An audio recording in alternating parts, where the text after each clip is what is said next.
Well, hi friends. I hope you're having a great start to your week. Today I wanted to share with you a brief story about a young man who loved baseball. This young man grew up in Western Washington, and from an early age, he found such a love in sports, and specifically in baseball. This was probably because he had a pretty difficult home life, and sports provided an out for him, a place for him to land and find community outside of his home. He never knew his own dad. His dad had left before he was even born. There was no consistent father figure in his life. He and his mom and sister lived in the housing projects, and his mom had a deep struggle with alcoholism. And so he didn't have a stable home. He didn't have a home that he was able to feel loved and secure and known.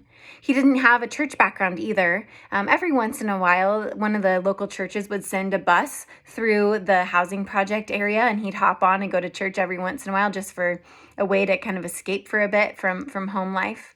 But other than that, he really didn't. But when he got into high school, he continued to be an incredible competitive baseball player. And also in high school, the Nazarene pastor's daughter from town caught his eye, and so he started dating her.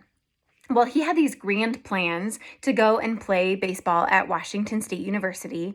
But one evening, he was over at his girlfriend's house at the time, and a baseball coach from Northwest Nazarene College in a small town in Idaho came to visit his then girlfriend's family and started talking to this young man about playing baseball at NNC.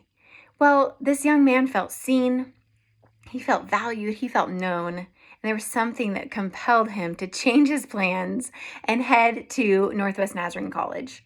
He was dropped off on the sidewalk outside of his dorm, not even knowing anything about the community really. He says that he didn't know the difference between a Nazarene and a tangerine, but he got on campus and started trying to figure out this community, this foreign Christian community that he really knew nothing about.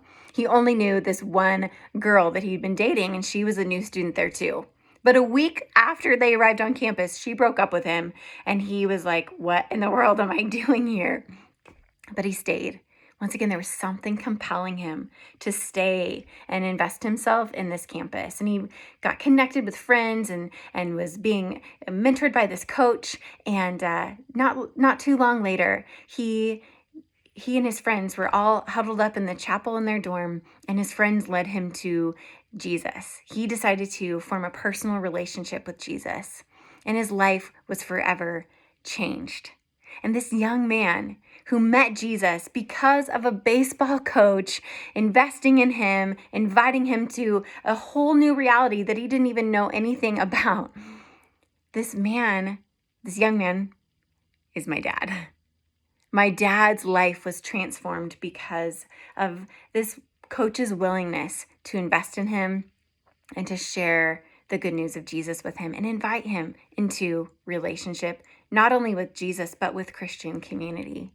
At NNC at the time, my dad ended up a few years later meeting my mom, and they got married, and here we are. And my dad has just this incredible story of restoration where God has just written this beautiful story of transformation in his life. He was an incredible dad. He is an incredible dad, even though he never had a father figure of his own. And God has just used him to be this amazing servant leader and a pillar of faith in our community and in our family. And I'm so thankful. And the reason I think about this is the other night, my 5-year-old daughter and I were talking about our family, our extended family, and our little family here with the 4 of us. And she said, Mom, we can't talk about family unless we also talk about the baseball coach that invited Grandpa to come to NNC. And I thought, you are so right.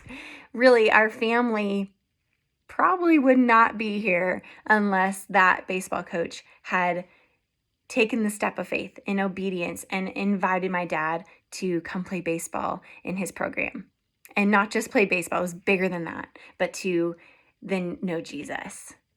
And so this past Sunday, Jerry, he talked about our opportunity to pass on the baton, our call to share our faith with others. And as the book of Matthew says, to let our light shine before others. And I think about that baseball coach. And I think when he invited my dad to come to college, he had no idea of the ripple effect of that invitation.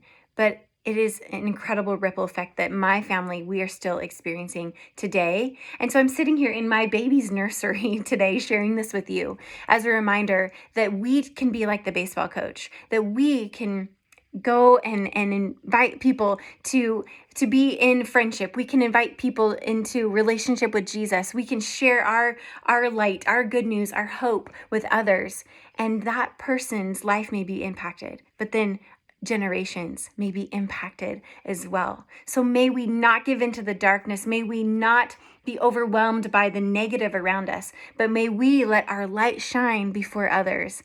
And I just believe that as we do that, the Holy Spirit will empower us to share the good news, and our yes to the Holy Spirit will have ripple effects for generations to come.